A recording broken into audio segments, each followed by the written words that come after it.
Greetings, Pokefans! Michael here, and this morning we've got some really awesome new Pokemon Sun and Moon news that I'm going to break down in this trailer analysis like I've been doing for a long time now, because it's tons of fun. I like to do that. I do apologize if I seem a bit groggy. I did wake up like 20 minutes ago and haven't had breakfast yet, but I still really wanted to talk about this because I'm really excited about it, and just show you guys what my thoughts are on it. So, the first thing we got in the brand new trailer is the new evolutions for the starter Pokemon, the middle evolutions, which is something we've been wanting to get forever. And I guess, you know, I thought it would take a lot less time to get them, but apparently a month before the game comes out is like normal. But I'm going to show you what they are and give you my thoughts on them. So the first one is Dartrix, the Blade Quill Pokemon, and essentially it seems like some sort of, like, it throws like sharp quills from its wings, and it's very vain and cares about its appearance a lot and has a funky hairstyle. So I don't think it's as cute as Rowlet, but I don't think it's terrible. I like the idea of throwing the quills. It kind of reminds me of, like, I think Dartrix comes from Dart Tricks, so it kind of seems like a dart throwing magician to me. That's what it kind of reminds me of, or like a card shark, if that's the right phrase, or something like that. And so Litten's evolution is Torracat. I think it's okay. I like how it got a lot more like muscular seeming, like it doesn't seem like as much of a you know, like a little weak cat. But it has that fire bell. The thing on its neck is supposed to be like a flame sack based on a bell, which I think looks a bit odd, just based on like the, what do you call it, having a flame sack based on like a real life thing that cats wear, but I don't think it's terrible. You do see in the trailer that when he tries to pet it in whatever the grooming thing is, the new name, I can't remember, but it like burns your hand, which I think is kind of a fun little gimmick. I can't remember if that was in Poke-Mii or not, but so that is Torracat. It also talks about how it can punch. The cat punch that this Pokemon can dish out with its strong forelegs is extremely powerful. It can bend iron bars and knock out a large man with a single blow. So this thing is buff. And then lastly, the Popplio evolution, Brionne. It's the Popstar Pokemon, which is kind of a pun on the fact that it, like, you know, pops balloons, but there's also like a pop star. Like Brionne kind of sounds like, you know, the name of a pop star, so that's kind of silly. I never thought Popplio in Popplio's name would actually have to do with pop music, not popping the balloons or bubbles or whatever. But that's Brionne.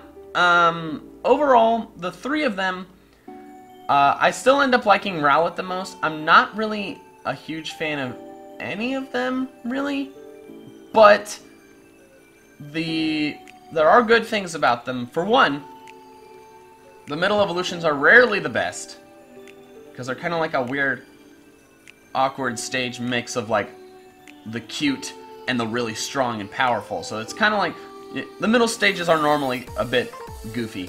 But the really exciting thing is, based on these Pokemon's appearances and gimmicks, I think it gives us a solid chance that the starter leaks that I've discussed on this channel before are legitimate.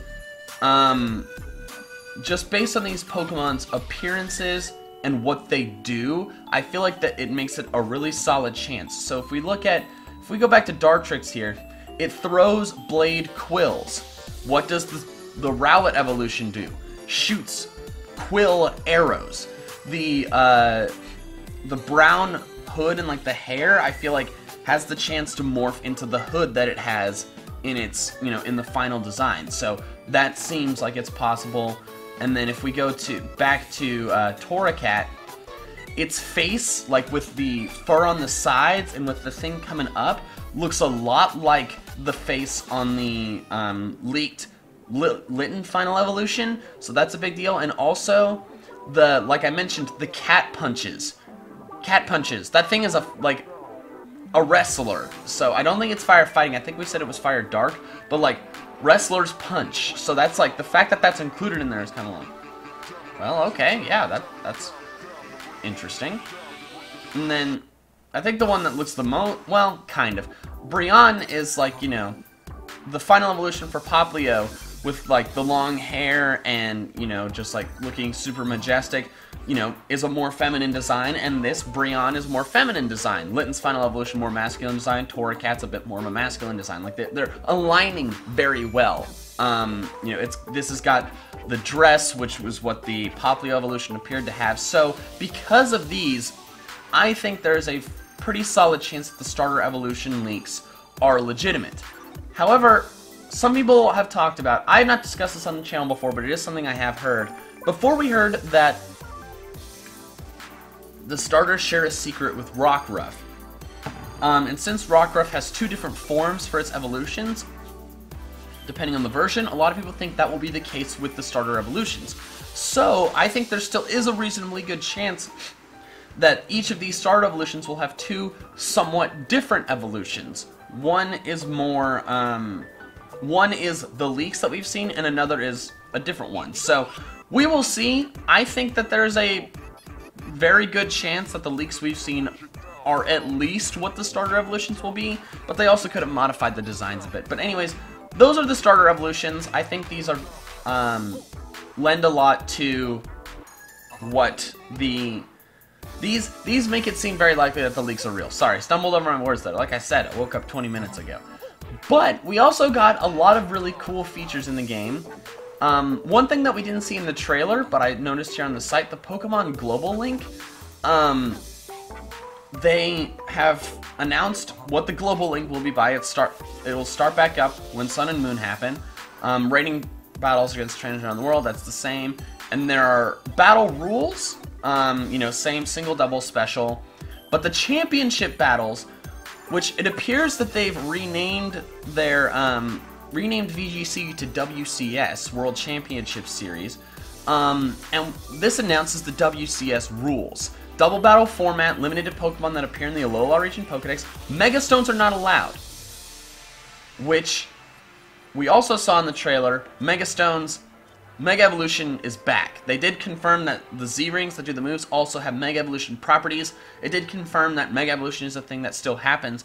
But due to the, like, it appears to be just kind of like a, yeah, we created this, so we kind of have to keep it, but we're not going to put as much of an emphasis on it. So we're not going to, like, show, we're not going to give any new Mega Evolutions, but it's still there. But the World Championship Series is like, okay, I think Mega Evolutions tossed us out of balance, we're not allowing them anymore. So I think that's really cool. Not that I don't like Mega Evolution, but I like that they're, like, changing it up a bit. And only Pokemon obtained in Sun and Moon.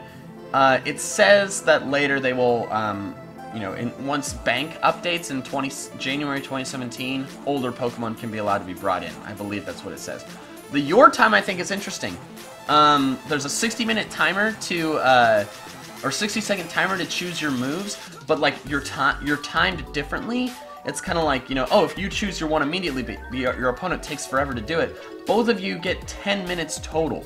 So that way it makes the battles happen faster, which I think is really cool, forces people to, you know, think excitedly. Also, battle with other people's team. People can upload teams, so like, hey, you can use this if you want, and play with it online only. So that's really cool because, you know, a lot of people won't have to deal with building teams, spending a lot of time building teams. And then there's something called global missions about, like, going around and, you know, start this mission, go catch a bunch of Pokemon, that kind of thing. So the Global Link looks really cool. I'm gonna go back. The other thing we got, like I said before, Relive Mega Evolution. It's just, you know, it's back. The demo I'm very excited for. The demo comes out on October 18th, so only 14 days, 2 weeks from when I upload this video. And it's apparently going to be like a short little adventure that's not in Sun and Moon, but the Pokemon you get to use is Ash Greninja. They finally revealed how it's going to show up in the games, and it uses its ability, Battle Bond. And so, a brand new power between people and Pokemon. I like that if you have a strong bond with your Greninja, it turns into a Pokemon that looks like Ash Ketchum. It doesn't look like you. But understandably, they can't design that many Greninja models. So Battle Bond, the Battle Bond triggers the Pokemon's form to change to Ash Greninja after it causes an opponent's Pokemon to faint. So that's pretty cool. I'm really curious to see what the different stats are for Ash Greninja, like what kind of stats get boosted and stuff like that. So that's really awesome. I'm really excited to play the demo. I will probably do a very short Let's Play of it on this channel. And then the last two things we got, Island Hop at the Poképelago. It's like a series of islands that Pokemon in your PC can like do fun things and like level up and find items for you and just have like a fun time and stuff like that. So I really like that. I really like that they're making it so like the Pokemon in your PC are more like in the anime. They have a place to stay and hang out, like in the professor's lab, rather than just sit in a PC doing nothing forever. So that is something I'm looking forward to. And the Festival Plaza appears to just be a place where you can like you just get online and you show up there and there's a bunch of like games and you can interact with them and earn points. Sophocles is the owner. Seems like there's a ton of stuff you can do here, which is kind of like, holy crap. It's kind of overwhelming all the stuff that you can do in the Festival Plaza, but I think it's a really fun feature that that we're gonna get to explore. And so we got a lot today. We got a lot in only like a 4-minute thing. So I'm very excited for these new games. I can't wait to see what the final evolutions of the starters look like. The World Championship Series rules are really cool. No more everybody having a Mega Kangaskhan, which I think is great. So that is it for this trailer breakdown, guys. Apparently the next bit of news comes out on the 14th of October. So I will probably make a new trailer analysis for that, depending on what kind of news it is. I'm also super hyped for the demo. I'll definitely be recording that and putting it on this channel. So that is all I have for now, guys. Thank you guys so much for watching. If you enjoyed this video, please leave a like. Comment down below which part of the new news is your favorite and what your thoughts on the whole starter evolution situation is. And I'm going to get out of here. So that is all I have for now. So until next time, Pokefans, catch them all!